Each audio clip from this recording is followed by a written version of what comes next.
Hello students, welcome to our channel brain arts first. আশা করি প্রত্যেকেই ভালো আছো। তো আজকের এই ক্লাসে অষ্টম শ্রেণীর পরিবেশ ও বিজ্ঞানের কয়েকটি গুরুত্বপূর্ণ প্রশ্ন উত্তর নিয়ে চলে আসা হলো এবং সেটি অধ্যায় অর্থাৎ পরিবেশ ও বিজ্ঞানের বইয়ের বল ও চাপের চ্যাপ্টার থেকে।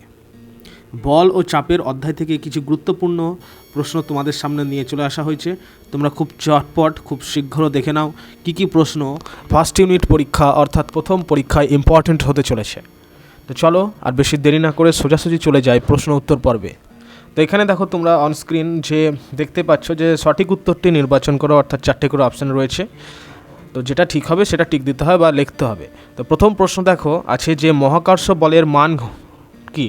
তো মহাকর্ষ বলের মান বলে লেখা আছে 4টে অপশন। একটি হলো ভরের গুণফল সমানুপাতিক, ভরের অনুপাত সমানুপাতিক, ভরের গুণফলের ব্যস্তানুপাতিক, আর আছে কোনোটি নয়। তো এখানে উত্তর কি হবে দেখতে পাচ্ছ তোমরা। এটার উত্তর হয়ে যাবে যে ভরের গুণফলের সমানুপাতিক, অর্থাৎ মহাকর্ষ বলের মান হলো ভরের গুণফলের সমানুপাতিক। নেক্সট তারপরে প্রশ্ন চলে আসবো যে নিচের যেটি চকচকে ভারী তরল পদার্থ সেটি কি। 1 নম্বর অপশানে রয়েছে নিশাদল, 2 নম্বরে আছে দেখো ক্লোরিন, তারপরে আছে পারদ, তারপরে আছে ব্রোমিন। তো যেটি চকচকে ভারী তরল পদার্থ সেটির নাম হলো পারদ।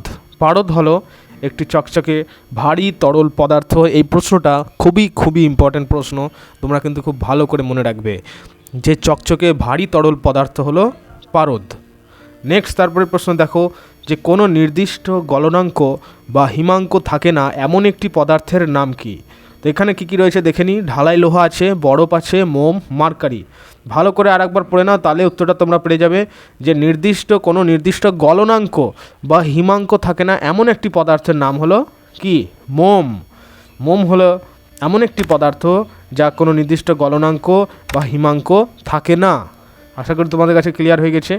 এই 3টে যে এমসিকিউ দেওয়া হলো, এই 3টে এমসিকিউ কিন্তু খুবই ইম্পর্টেন্ট এমসিকিউ, খুব ভালো করে মনে রাখবে কিন্তু ভৌত বিজ্ঞানের চ্যাপ্টারের বল ও চাপের চ্যাপ্টার থেকে। কিন্তু আবারও বলে দিই, বল ও চাপের অধ্যায় থেকে তোমাদের ক্লাস 8-এর।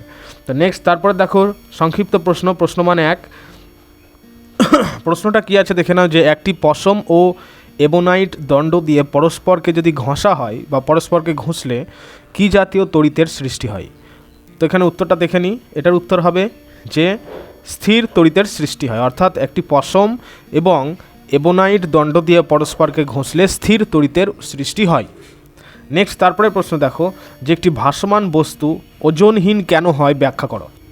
কোনো ভাসমান বস্তু, ধরো কোনো কিছু ভাসে যেটা জলে ভাসে, তো সেই ভাসমান বস্তু ওজনহীন কেন হয়, এটা কেন ব্যাখ্যা করতে বলছে। তো দেখো যে ভাসমান বস্তুটির ওজন ও তার ওপর প্রযুক্ত প্লবতা বলের মান সমান হওয়ায় বস্তুটি ওজনহীন হয়ে যায়। এইটুকু লিখলে কিন্তু একদম 1-1 অর্থাৎ ফুল মার্কস দিয়ে দেবে। নেক্সট তারপরে একটা সবথেকে ইম্পর্টেন্ট প্রশ্ন যে এসআই পদ্ধতিতে সর্বজনীন মহাকর্ষ ধ্রুবকের মান কত। এটা প্রত্যেক পরীক্ষায় প্রত্যেক স্কুলে দিয়ে থাকে এই প্রশ্নটা যে এসআই পদ্ধতিতে সর্বজনীন মহাকর্ষ ধ্রুবকের মান কত। এটার উত্তর কী হবে দেখে নাও তোমরা।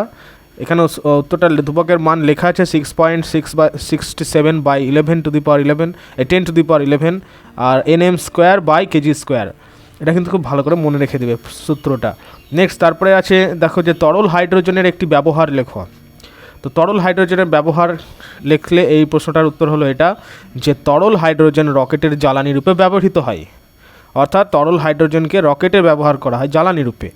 এটা তোমাদের কাছে ক্লিয়ার। নেক্সট তারপরে এবার দেখো 2 নম্বর প্রশ্ন। তো 2 নম্বর প্রশ্নতে যাওয়ার আগে বলে রাখি, এরকম ধরনের ক্লাস বা এরকম ধরনের সাজেস্টিভ কোশ্চেন আনসার পেতে অবশ্যই কিন্তু চ্যানেলটা তোমাদের সাবস্ক্রাইব করে রাখতে হবে, কারণ আগামী দিনে বহু এরকম রিলেটেড সাজেশন চলে আসতে চলেছে ফার্স্ট ইউনিট পরীক্ষার জন্য, এবং অলরেডি কিছু সাজেশন দিয়ে দেওয়া হয়েছে, সেগুলোকে চ্যানেলে দেখে নাও। তো এবং অবশ্যই কিন্তু একটা লাইক করে দিতে হবে। তো যাই হোক দেখো 2 নম্বর প্রশ্নের প্রশ্নমান 2 যেগুলো। তো প্রথম প্রশ্ন আছে যে জিঙ্কের গুঁড়োর সঙ্গে লঘু H2SO4 যোগ করলে যে গ্যাসটি উৎপন্ন হবে সেটি কিভাবে শনাক্ত করবে, বিক্রিয়া সমেত সমীকরণ দাও। এখানে দেখো তোমাদের উত্তর দিয়ে দেওয়া হলো যে জিঙ্কের গুঁড়োর সঙ্গে লঘু H2SO4 যোগ করলে একটি বর্ণহীন গন্ধহীন গ্যাস উৎপন্ন হয় যা শব্দসহ নীল শিখায় জ্বলে উঠে নিভে যায়, সুতরাং গ্যাসটি হলো হাইড্রোজেন। নেক্সট তারপরে এই ফর্মুলাটা তোমরা দেখে নাও, বিক্রিয়ার সমীকরণ ভালো করে খাতায় লিখে নাও এটা। নেক্সট তারপর একটা খুবই ইম্পর্ট্যান্ট প্রশ্ন যে প্লবতা কাকে বলে। প্লবতা কাকে বলে এবং এর মান কী কী বিষয়ের উপর নির্ভর করে। তো দেখো যে যখন কোনো বস্তুকে কোনো তরলে ডোবানো হয় তখন ওই তরল বস্তুটির ওপর একটি ঊর্ধ্বমুখী বল প্রয়োগ করে, এই বলটিকে বলা হয় প্লবতা। আশা করি তোমরা বুঝতে পেরেছো।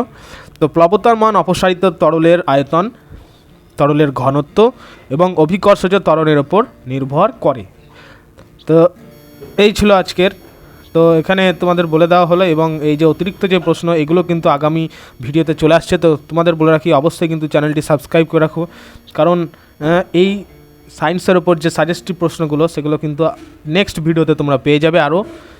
তো তোমাদের বলে রাখবো অবশ্যই কিন্তু চ্যানেলের সঙ্গে থাকো, লাইক করে বন্ধুদের কাছে শেয়ার করে দাও। ঠিক আছে, তো আজকে এখানে ক্লাস শেষ করা হলো, আবার নেক্সট ক্লাস নিয়ে চলে আসা হবে খুব শীঘ্র। ভালো থেকো সবাই।